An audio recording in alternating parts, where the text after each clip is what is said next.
What's going on, everybody? It's JG back again, Game Illuminaughty, and we are catching up on all of the first impression that we had for E3 2017. We got to play a lot more games this year, so that was good. One of the games that me and Ace got the chance to play was Sonic Forces, and speaking to the biggest Sega fan, the biggest Sonic fan there is out here, Ace, what did you initially think once we got our hands on Sonic Forces?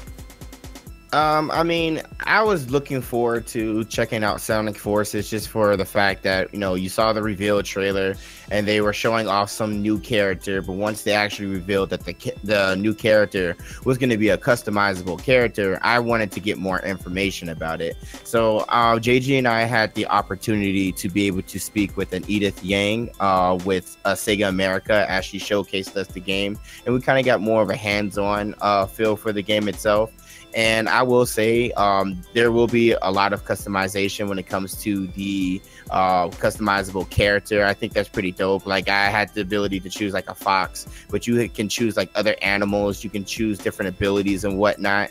And I will say, like, one of the things that I did notice right off bat, just forewarned, do not play the customizable character like if you were going to play Sonic. And what I mean by that is by gameplay. It's the character's obviously not as fast as Sonic, and the reaction time is much different. The character that I used had a whip, basically, and that was his attack ability.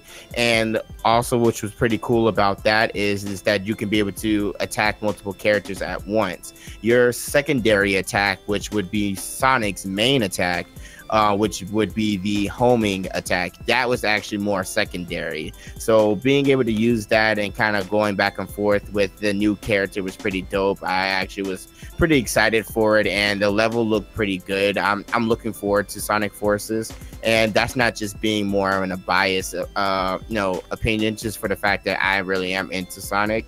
It's more of, I was looking at it from a perspective of, if I'm a new Sonic fan or I'm trying to get into it, would I like playing it? And I overall so far like it. I mean, what do you think about it, JG? Since, like, I know you do, you obviously know about Sonic and you played Sonic games before.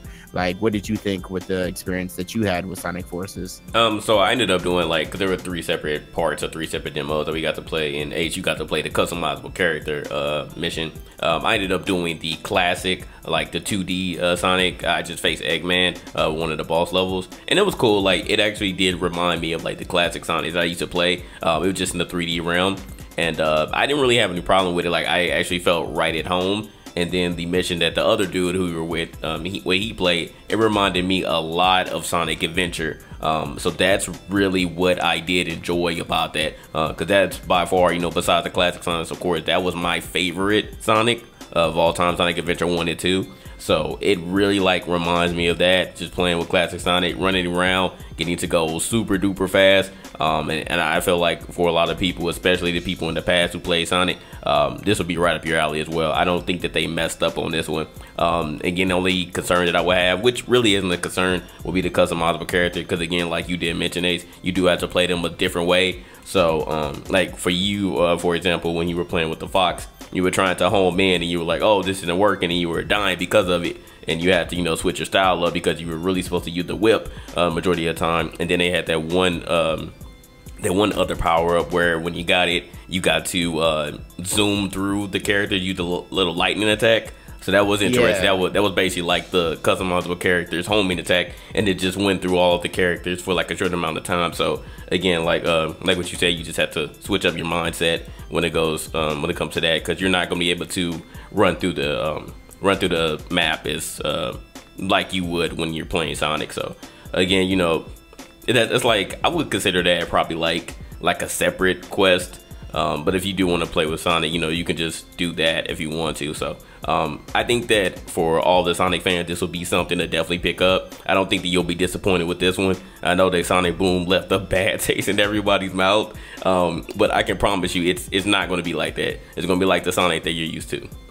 Yeah, and one thing else I'd like to mention, because you brought up like with the whole abilities. Now, typically with modern Sonic, I believe that this started in Sonic 3 for the Sega Genesis, where you had the ability to be able to have lightning around you. And if you guys know, lightning typically gives you the ability to be able to have coins go directly to you, so you don't necessarily have to run through it, which is cool. But it looks like the customizable character that I was using while having the lightning ability, besides using like the rod or whip, it gave me the ability to be able to have the coins go directly to me. But one thing also, I thought it was very interesting. We were playing on like the PlayStation 4.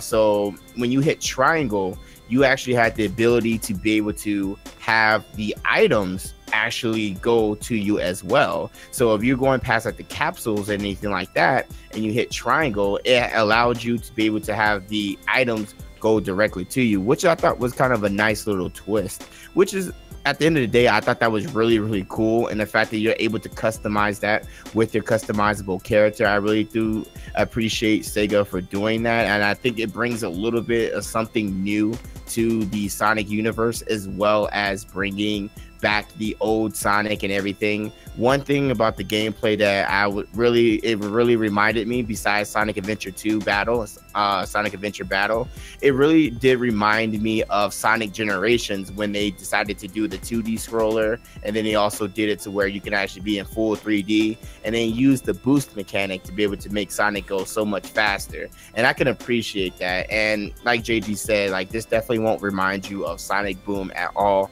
And I can tell that they know that they messed up from it, and they were really trying to bring a lot of people back. I mean, this is a game perfect for people that want to get back into it, to have Sonic back in his element, but also to bring something new to the table with the Sega universe. Like, actually adding the customizable character, I think is going to be a good thing. And I actually was a little weary about it before, because I was like, wow, what is this gimmick? But after actually playing it for a little bit and actually seeing it firsthand, I definitely do think that they're going to bring something better to the table, and I'm looking forward to it.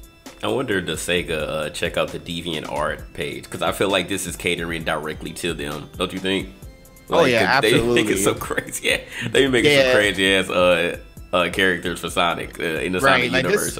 Like, it's bigger than a lot of people think. Like, if you check like the DeviantArt stuff, like the different type of hedgehogs and everything like that, like, I truly believe that it was inspired by that. I would not be surprised if they come out with the official statement and say, yeah, we saw the community. Like, it's actually a pretty big community, surprisingly. It's like, creepy. It's creepy big.